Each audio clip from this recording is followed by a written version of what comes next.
Welcome to We Might Be Nerds, a podcast about everything from entertainment and technology to science and history. I am your host, Dylan Critchfield. Unfortunately, Kyle's unable to join us once again due to some scheduling issues, but today I am instead joined by a very special guest. Welcome to the show to close personal friend of mine, Dr. Mark Dennison. How you doing, buddy? Hey, I'm doing all right. Glad to be with you this evening. Yeah, really appreciate you coming on. So you've been working with virtual reality and augmented reality tech since your time at UC Irvine. Can you talk about like how long you've been working with AR, VR, and kind of what your experience is a bit?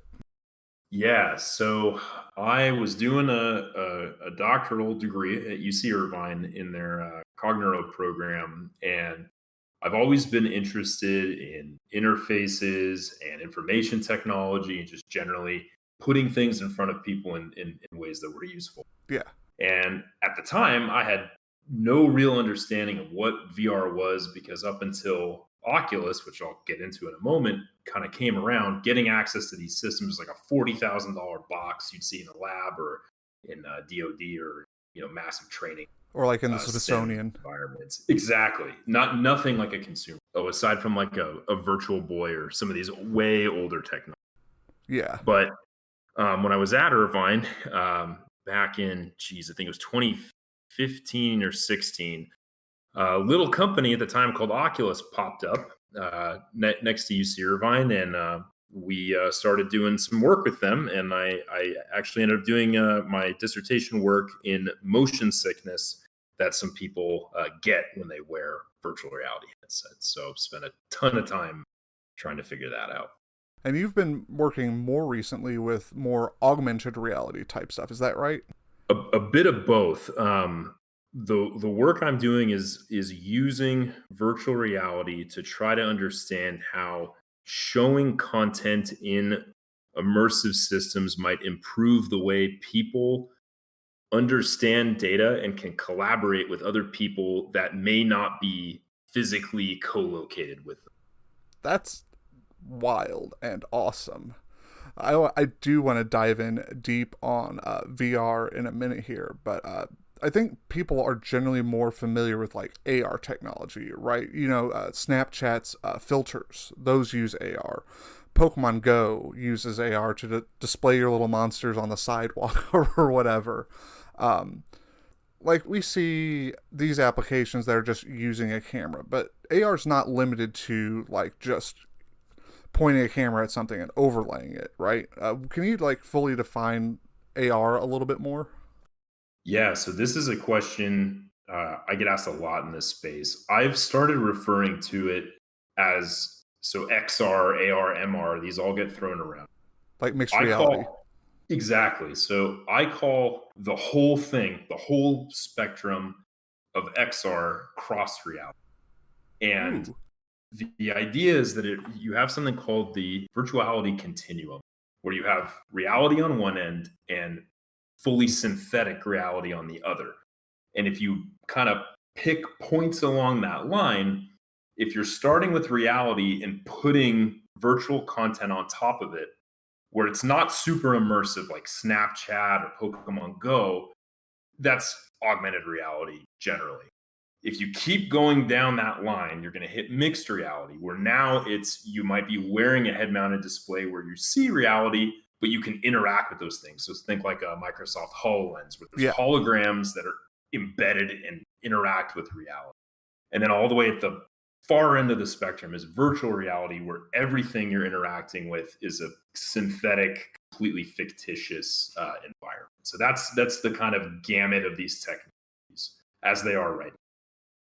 That's a wild way the reality continuum described. I've never heard of VR, AR, MR described that way. But when you put it like that, where you have the fully synthetic reality and the real world we live in, it kind of makes sense that you have kind of these tick marks along that line between the two. And it really puts it into context where each technology lies. AR is mostly visual technology today, but like VR was originally mostly head-mounted displays, right? And then we had these accessories come alongside with them. So beyond like the realm of phone apps, what are the real applications of AR? What do you see being the applications of AR in the next decade? Because, we've seen the rate at which this stuff is advancing, and it's fairly rapid. So, what applications, if any, do you see becoming somewhat commonplace, say by 2030?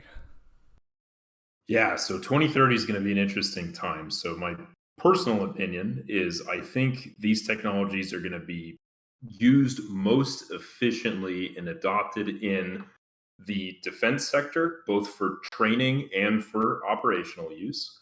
In the medical sector, again, for training and potentially for operational use.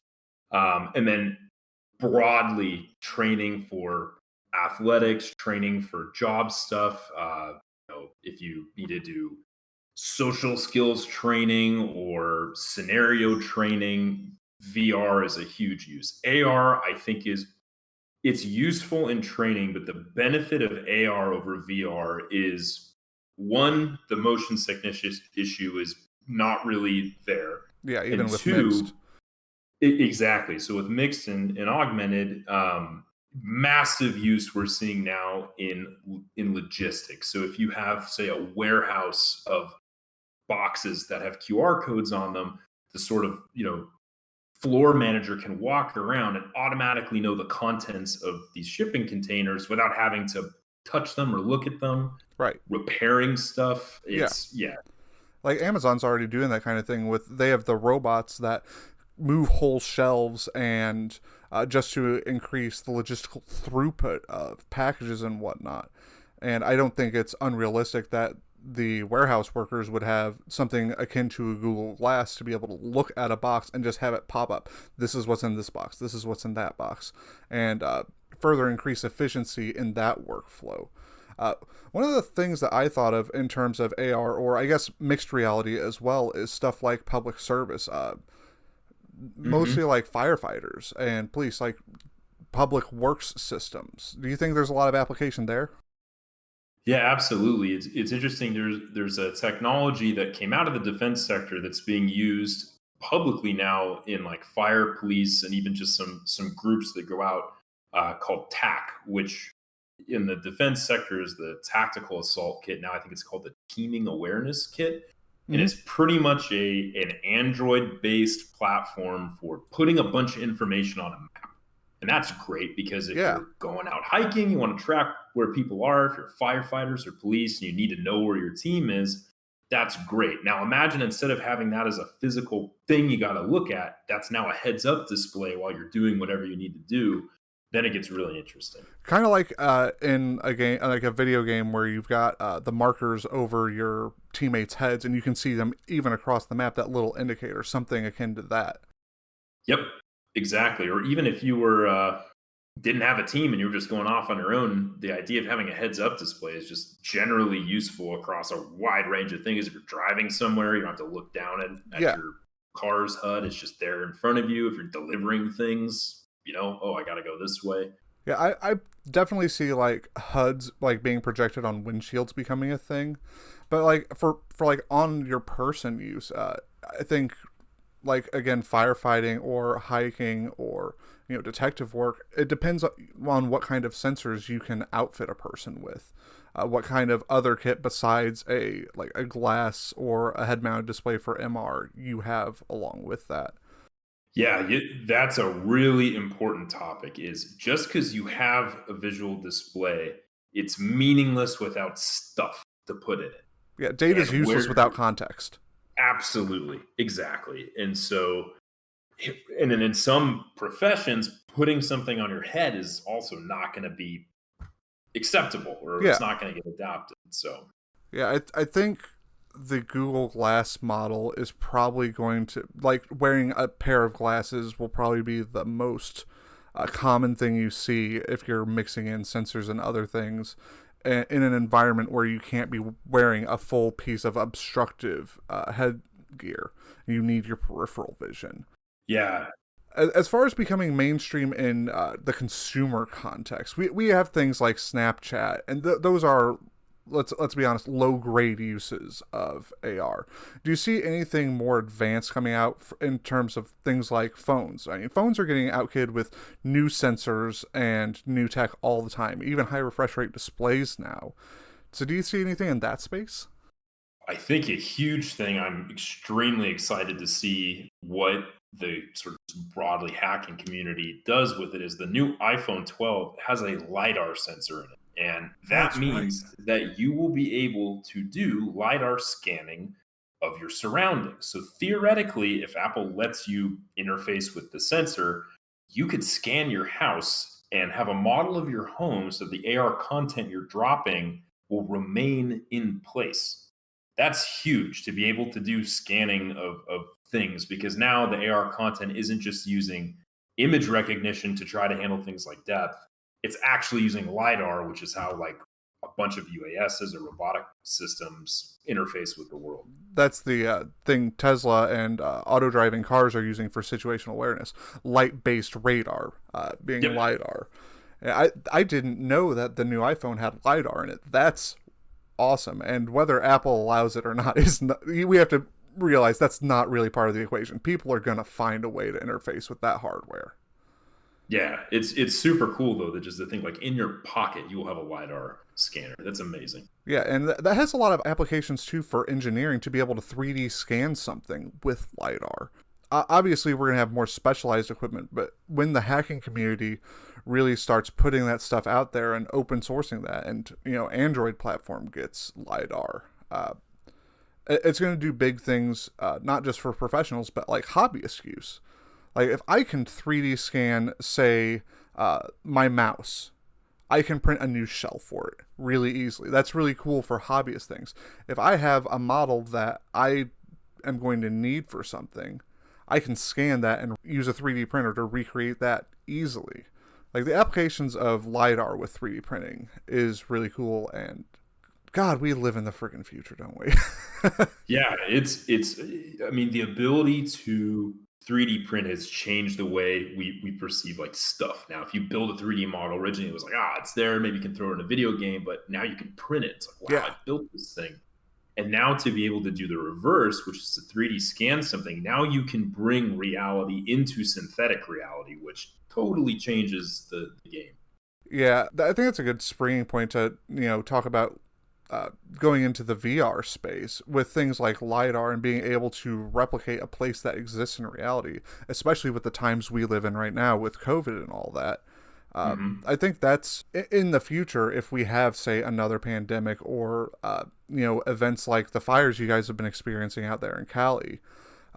Human interaction is a big part of mental health. And Yeah. do you think that having a VR experience where you can actually see the other person in a familiar space will help to alleviate some of the stressors people are under right now? Oh yeah, absolutely. I mean, I think being able to throw on a VR headset and we've seen I think most Prolif- prolifically, thank you, yeah. in the what is it called VR chat, which is like people create these user generated environments and they can pick an avatar and run around and do whatever in there. Just the fact that you're able to interact, you can use your hands, they're hand tracked, move around. It creates this sense of social interaction that I think people really need right Yeah. And I mean, if you combine the LiDAR component with just the image processing of a camera to be able to make a semi accurate to life model of yourself to go and interact with someone I think that's really powerful because, a lot of people are struggling with mental health and not being able to see their loved ones or people they'd hang out with. And, we have tools like Discord or Skype or FaceTime, Facebook video messaging, whatever. But it's not the same as feeling like you're next to someone. You can play games with someone over the internet all day, and that's a bonding experience. But it's not the same as sitting at a table with someone, having a conversation, playing a board game, or any of that. now. Yeah, you're hitting a very interesting topic area in immersive technologies, which is the difference between immersion and presence. And these terms get conflated a ton.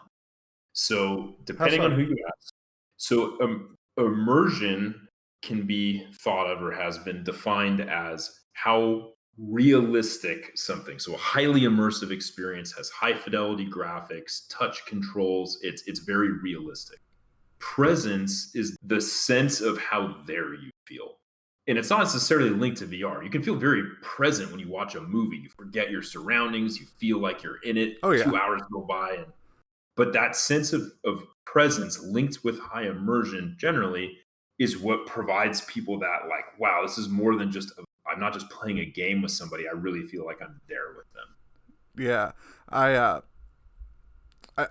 I listen to a lot of podcasts, and Star Wars Squadrons just came out, which is an experience where you can literally sit in the cockpit of a X-wing or a TIE fighter and look around while you're in there. And that's the kind of immersive experience I've been looking for to come to market. Something that really feels like, wow, I'm there. I'm in the movie now. I haven't gotten to fully experience that myself. Although I did. Have you heard of V-Ridge by chance? I haven't.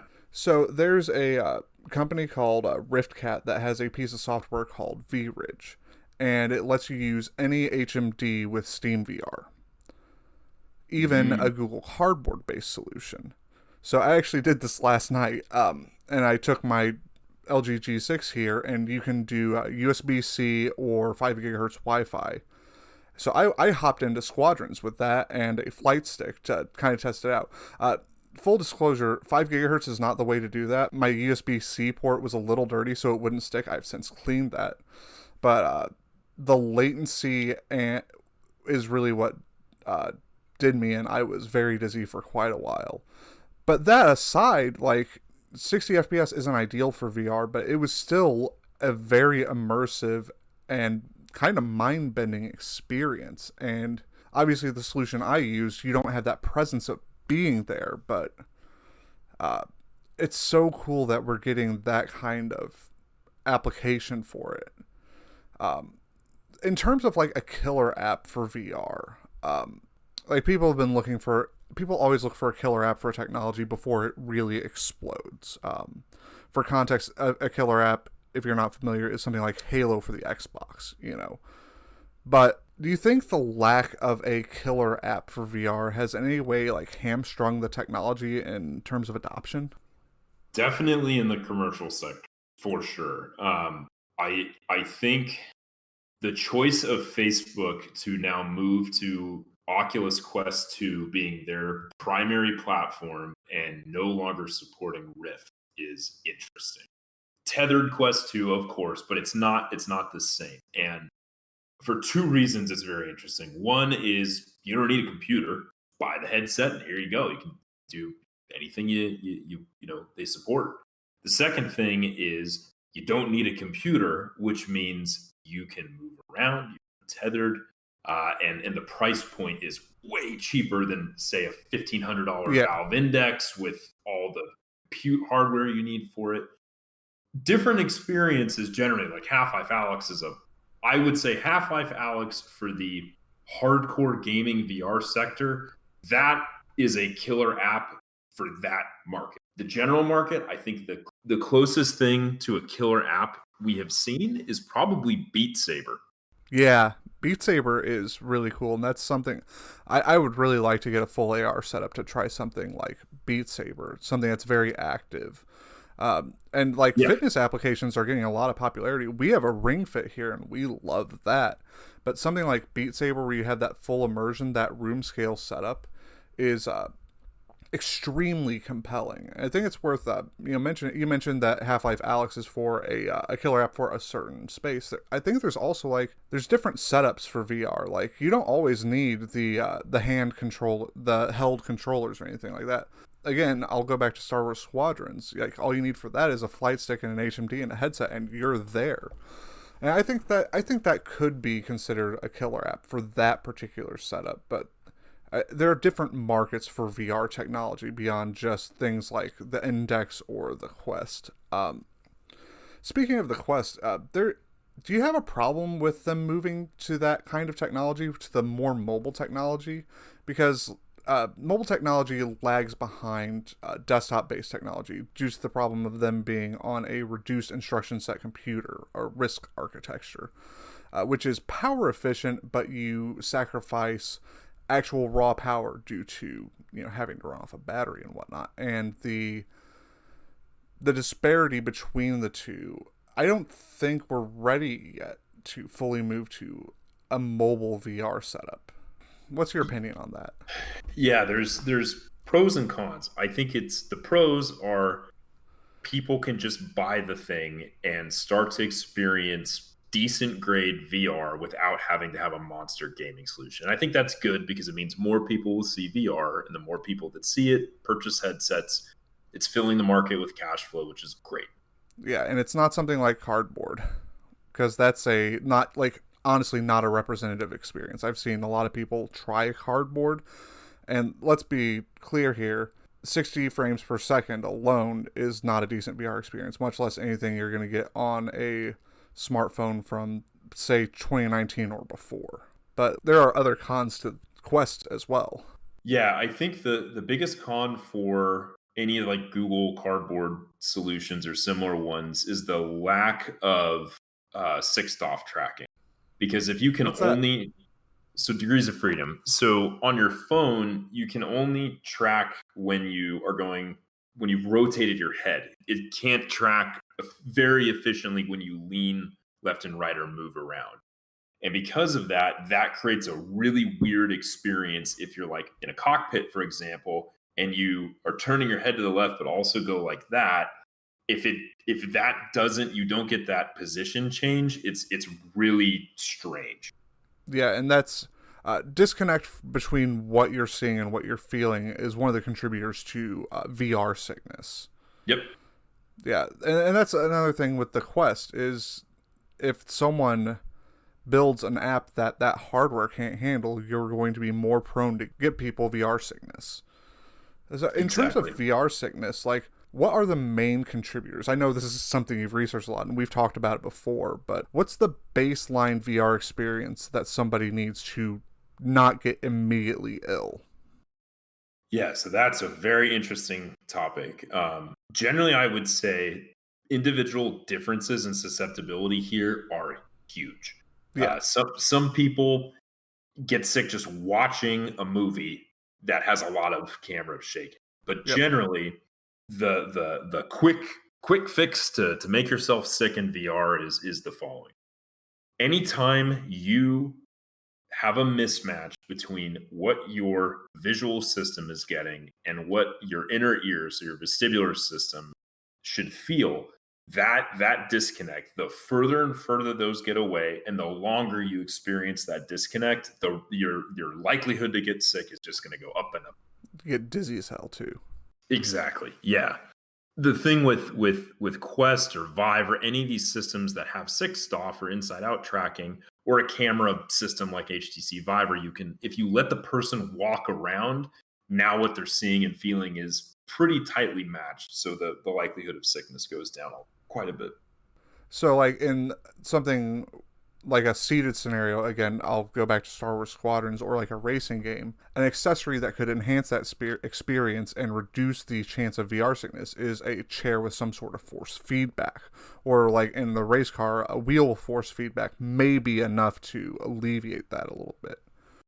Yeah, anything you can provide to your body that helps to convince it that, okay, the mismatch I'm feeling is just maybe a one off, and these other things I'm getting help me. Like at Disneyland, I think, geez, years ago when there was like a Star Tours ride, which like it's not VR per se, it's a screen. You feel like you're in a spaceship, Yeah, but when it moves around, it's moving you, and that's like it's a nudge in the right direction that what you're seeing should feel okay. yeah, I remember that. We did that. Yeah, and I've done like that's how flight simulators got immersion was that kind of screen. Like I did a VR, not VR, but a flight sim at the Smithsonian years ago. We're talking mid 2000s, where you had this cockpit that is mounted on an arm and can move up and down, and the whole cockpit can rotate, and that had the three screens, and that was very immersive. And I never felt sick from that for a moment.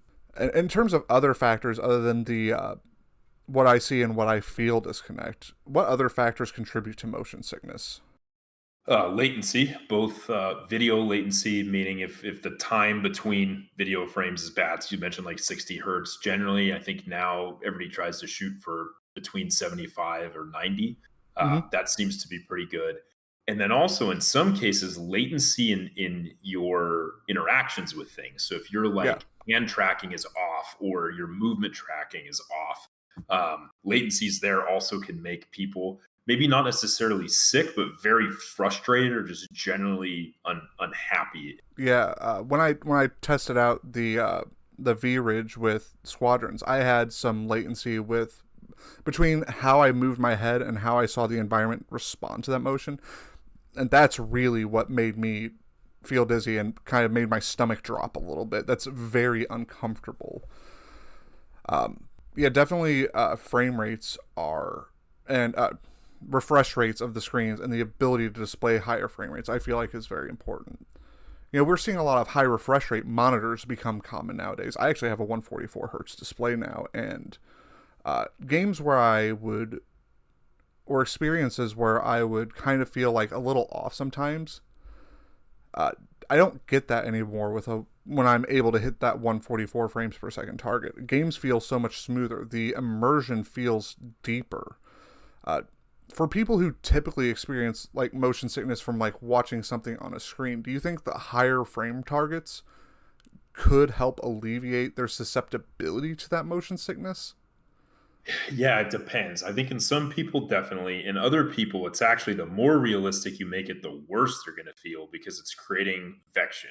Vection is the sensation that you are moving when you're. When you're not. And vection is tightly tied to it. So if you are in an experience where you feel like these roller coaster sort of seated experiences you always see at the malls, people who are very prone to becoming present in those and they feel like it, you'll see all these video people falling over, they're screaming and stuff. That's because they're getting this sense of, oh man, I'm actually moving, and that will trigger them to get sick. Interesting. Huh. So as far as like VR solutions, I don't think Oculus or the Vive is the most popular by a long shot. At least not the Rift, because those like stuff like the Quest hasn't been on the market very long, and there's less accessibility to it because you need a pretty beefy system to run those solutions.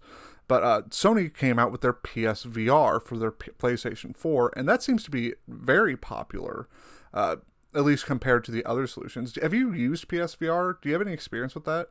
I have never actually touched any of the console linked solutions, but from what I've heard, they're decently comparable to these other solutions. But in the gaming market, I think maybe until recently, of course, like the console market is massive compared to Yeah. the market, and so I'm not shocked that the console based VR systems have a lot of at least people buying them to test them. Yeah, I know the PSVR targeted 90 hertz. And when I saw that, I was like, okay, they might actually be onto something this time. I've heard good things. I unfortunately have not had the chance to use them either. But we have to contextualize that, consoles are lower powered hardware, especially the PS4 and Xbox One. Their processor is based on a mobile architecture for a tablet or a phone, and they just have beefy graphics in them to drive those headsets. So the fact that those became popular and was really surprising to me that they were able to pull that off, and I'm hoping that trend continues because I want to see VR as a technology take off just because it's really cool. There are obviously applications outside of gaming and things like roller coasters and the like. So, I've seen HMDs and VR be suggested as a solution for therapy, especially in elderly care homes and facilities of the like. What other like commercial applications of VR do you see? Yeah, so definitely therapy, like you said. Also in training, I think VR is the biggest market for VR right now is training, and it has been training.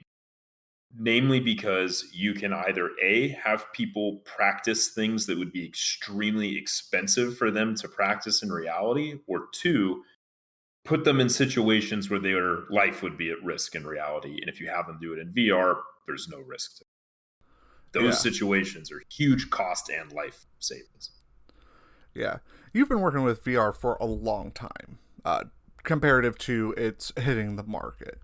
Are you happy with the rate of development and improvement that you've seen in the technology and the accessories associated with it? Yeah, the hardware, the rate at which the hardware has gotten better has been mind blowing. Every year, the capacity of these systems is phenomenal. What is lagging, though, is software solutions, Yep. especially for developers to consistently build content to meet sort of gold standards in interaction, which we have no idea what best practices should be in VR broadly. It's still very early days as far as software and actual application. There's a reason that gaming is kind of the target right now. It's because that's how you hit the most people, and that's where you're going to get the most data as well. Because all these systems are going to be collecting data and see how long it's used. If the use was cut off somehow, in what context was that use cut out? And I think that'll probably help define the standards as we move forward, because you can't build a standard unless you have a lot of data on how technology is being used, right? Oh, absolutely. I mean, just think about like in most first person shooter games, I think the broad swath of people move around with WASD, reload with R, jump with space. These are like core sort of just assumptions. Of course, you can Yeah. let your user change it, but generally it's that. Yeah, In those are gold VR, standards. yeah, in VR, it's like, okay, do I simulate with hand movements what interaction should be? Do we abstract it to just press A and it reloads? These are the kinds of things where there's not really a best practice to follow in terms of content delivery. And there's still problems with solving for certain things within a virtual space, such most importantly, movement, especially in like a Yes. FPS or any first person I'm a person walking scenario. We don't have a good solution for movement. And Half-Life Alyx utilizes a point and click system to kind of teleport you around the map. And obviously that's not ideal. That's not the kind of experience we're used to. And I think that kind of hurt its reviews when it came out, because it was in some ways less immersive than the sitting at a mouse and keyboard experience, because you couldn't have that motion. I've seen a couple solutions suggested. I've seen like an omnidirectional, for lack of a better term, treadmill that you kind of strap into. And I always thought that was kind of going to be the go-to. But I think movement for a lot of applications is going to be what you need to solve, especially for like training scenarios as well. Yeah, I think that's why a game like so Beat Saber, you don't have to move around, which is great. They also have there's a game I Expect You to Die, which is like a seated escape room type game where you have to Oh, really? interact with things around you. Super cool. These games that have made use of that are fantastic. There's one called, the name escapes me, but it's like a space um, Echo Arena is the game, but it's based, Lone Echo is the game. Gotcha. You're in space and you move around because you're in zero G by grabbing onto things and pulling yourself around. So you Ooh, that's a actually good way to never, solve. yeah, it's very interesting. That at one of the Oculus Connects years ago, developers there talked about their whole system for that, and that was a amazing way of trying to solve that problem.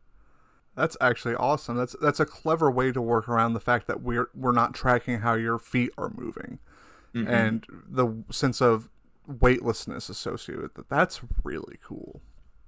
Just one thing on the omnidirectional treadmill. The reason I think those haven't, solved the problem or gotten a lot of traction is, one, the issue is, even though your legs are moving, your brain knows you are not accelerating. You're actually not moving. Your legs are moving, but your inner ear knows that you're not speeding up or slowing down. It's not really possible to get that suspense of disbelief that's necessary. Right, and your brain is very aware of it. The second thing is they're expensive, and the Yeah. third thing, broadly, the problem with VR, like you said, movement, is people don't have a ton. They can't dedicate a whole room just to VR usually. Oh yeah.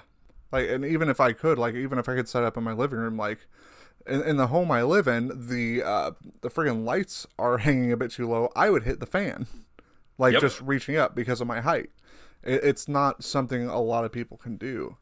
And speaking of the treadmill thing, that doesn't fully solve for motion either, because if you are running and then you hit a hill, how many Hmm. people are going to trip and bust their face on the rim of the thing that's supposed to be holding them up?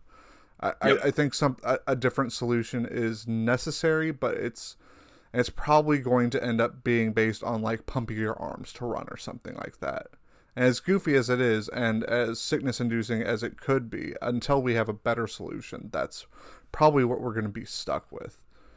Now, I don't know if you saw the news on this. I could not find it, but I remember reading an article on it a while ago. There is a company that was made a fabric that responds to electrical current to stiffen it up. I've always thought like hand tracking would be a gloves thing instead of these controllers that we're holding. But having gloves that have a force feedback associated with them seems like a much better way of getting that immersion and that sense of presence. I'm really hoping that kicks off. What are your thoughts on that? What have you seen on that? Yeah, so those materials are amazing because that will allow you to, for example, if you grip something, it can feel soft, it can feel rigid. It's all kind of force feedback. That's amazing. I think the gloves, tracked gloves, will become the solution for sure. I'm Yeah, almost 100% positive. The Valve Index, the Knuckles controllers are interesting because, like with an Oculus controller, you have to grab it and you can't let it go because you're holding it. But with yeah, the Index controllers, they're wrapped around your palms. So when you move your fingers, it can track your fingers, but you can essentially sort of let go and have finger tracking still, which is a great step in towards that. yeah. And to me, the thing that makes that really awesome, the being able to lock the hand by putting current through a fabric and making it solid, is there's a difference between seeing a hand pick something up and feeling it. That Oh yeah. alone is massive. And combining these things like the gloves and probably the treadmill, I think will be a source of much entertainment at theme parks and stuff to put you in an experience. Tell me if this is anything. If you had such a setup as these omnidirectional treadmills and the gloves, would it help to solve for motion to have a little bit like a fan that ramps up in response to your motion so your body gets that feeling of air moving past it? I think anything you can add that lines up with what your eyes are seeing is going to help. The coolest thing I've seen, and this is by no way something you could have at home, is there's some of these experiences they have at I think theme parks or malls where they have a tracked arena that they let you run around in, and that is the most amazing thing you can do because your whole body's tracked. You can run around, dive, jump, crawl. They've scanned the arena so that what you see in VR is generally what you would feel in reality. I haven't gotten a chance to do it, but that sounds amazing. I liked laser tag growing up. That is definitely like the next level for that. But I do think the full body, full immersion experiences are going to be a thing by the end of the decade, for sure, for sure. Because that's something that's really attractive to a human, is to be able to separate themselves fully from reality and be fully immersed in an experience. I mean, some people get sick, but like escapism is a tool people use to cope to a certain degree, and it's unhealthy, moderation and everything, if you're not moderating it. But I think that is going to be the next big thing for theme parks and the like, to get people in line and waiting and really amped up. Yeah, I've seen at Dave and Buster's out here pre Corona time. They actually have some racing chairs set up with Oculus Rifts attached to them to let people Really? do racing. Yeah, it was just at a Dave and Buster's. There's like an attendant there. You swipe your thing and you get a race in VR. When I walked, I was like, wow, there's an Oculus headset at Dave and Buster's. That's crazy. I'm feeling kind of mad at Dave and Buster's because I was just there last November and ours did not have that. I'm feeling a little bit slighted. It's the California thing. Yeah, it is. Speaking of Oculus and like just the head-mounted displays thing, did you see the thing about the cows in Russia? No, I don't know anything about this. So in Russia, some farms are putting HMDs on cows, presenting them with a more serene environment to reduce anxiety. Because if you reduce the anxiety of the cow, it increases the milk yields. Actually, I have a link. Let me fire that off your way. That's amazing. I mean, that sounds great. That concept of putting people in a more serene environment should be doing it on people, cows, dogs, cats, everybody. That was an Thank you. application I did not see coming at all. But it goes to show you how untapped this thing really is. Because, like, the sky's the limit, and y'all, we're still on, like, maybe the second floor of a house at this point. Yeah, That picture is wild. that is amazing. There was an article. Some of the army working dogs now they're putting mixed reality headsets on them so that Ooh, like commands they'd want to give to a dog without having to speak to give away positions, they can do hand signals or things, and it will display a symbol that the dog is trained to know. And so the handler can talk to the dog, and the dog understands it because they get a heads up display with different symbology on it. I thought that was super cool. that's super cool. Yeah, until I saw this article on the cows, I never thought of, like, putting an animal in some sort of other reality. But if this pans out, I will probably see that become common farming practice. And the fact that they're using it to train dogs and train service animals is actually really cool, especially if it's very helpful, like for service dogs who, like for people with seizures and whatnot. That's that's invaluable to be able to show a dog what it looks like when someone's in trouble without actually having a person have to act it out so much. To be able to say, like, I see this, I'm gonna go get someone. Yep. There's a therapy they do for people who have something called phantom limb syndrome, which is where if you've lost a limb for whatever reason, sometimes people will feel that that limb is either hurting or is itchy, and obviously they can't itch it because the limb isn't there anymore. The brain still has memory of it there.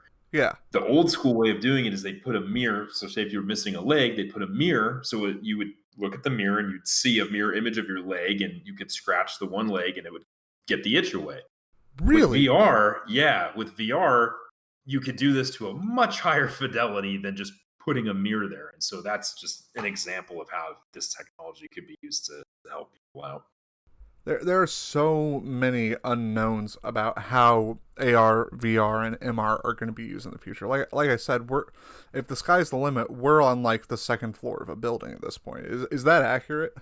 I think so. We barely scratched the surface, and just seeing the change in these technologies, hardware and software, from back in the '80s when I guess the first wave of VR occurred. If we're only on wave two, and not much time has really passed, it's going to be phenomenal. That's God. That dog thing. That's just got me. We're getting close to time here, so one of the things I wanted to ask is we're getting close to the holiday season, right? People are looking at shopping. Given the choice of any VR product to use in your home, what would your recommendation be? Like, cost isn't an issue. If cost is of no issue, I would say hands down the Valve Index. Really? Why? Yep. A buddy of mine just bought one, and I watched him play over Discord most of the Half-Life Alyx campaign. And I have played it in the Oculus Rift S, and I watched him play it in the Valve Index. And just the hand tracking, finger tracking alone, plus the computer he had driving it with Yeah. real-time ray tracing, totally different experience even than when I had it. So All right. What about at a lower cost entry point? I mean, we know the Quest 2 is a thing, but I don't know if you've seen the kerfuffle this week with it being linked to a Facebook account, and if you get any demerits on your Facebook account, you're locked out of the hardware. So, beyond the Quest 2, do you have any other recommendations? For example, for like with a PC. yeah, I have not tried, but I've heard some good things about the Windows mixed reality sort of flavor of headsets that are licensed to, I think, like Asus or some of the other major tech companies Yeah, will Acer's release. got some. Yeah, Asus.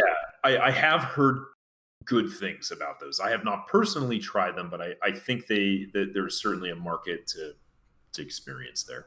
And those types of MR headsets can be used for VR as well, right? Yeah, my understanding is when generally they're marketing things as MR, there's still a fully occlusive display, meaning you could use it for VR, but they can pass through some Yeah, things. it's a VR HMD with a pair of cameras rather on it. Yep. As far as other peripherals outside of like the wands for the PSVR or the Rift, and the gloves we described, or the knuckle mounted stuff that the Vive uses, Are there any other peripherals that you could see becoming a thing for VR or even MR applications? Yeah, I definitely think some of these headsets don't provide fantastic audio. And so, even just getting a good pair of headphones or in earbuds to get good spatial audio is huge. Um, this is not toward the consumer market, but I think a peripheral technology that will either be an add in or eventually will be in the HMDs themselves is eye tracking. Yeah, that's major, especially if you can get more screen space within the HMD and actually you move your eyes and you're able to see something even like close to your periphery. That's huge. That's huge for immersion. And correct me if I'm wrong, that would definitely increase your sense of presence. Yeah, the HTC Vive, one of their pro versions, has some eye tracking in it. And I think mostly to help with, like you were saying, where they need to render, because you only really need to render with high fidelity where your fovea or like the central part of your vision is. Yeah, adaptive resolution. But there's way other interesting stuff you can do with it because now the system knows where you're looking. So towards driving game events or other sort of software-based things, if you have that information from your user, you can do some pretty cool stuff. Oh yeah, because like in an AR, like a HUD setup in your car, if you look at a sign in the distance, it could literally overlay what is this thing I'm looking at, like if it's important. Like if you look off to the right ahead of you and there's a deer in the field, it could highlight, hey, there's deer over here. If you had good enough lidar and the data to drive the kind of AI that would have to be behind that. Yep. Yeah, I forgot about eye tracking entirely. God, the sky really is the limit. Anything else? Do you see anything else where, as far as where VR is going as a technology? Like, what market do you think it's going to be biggest in?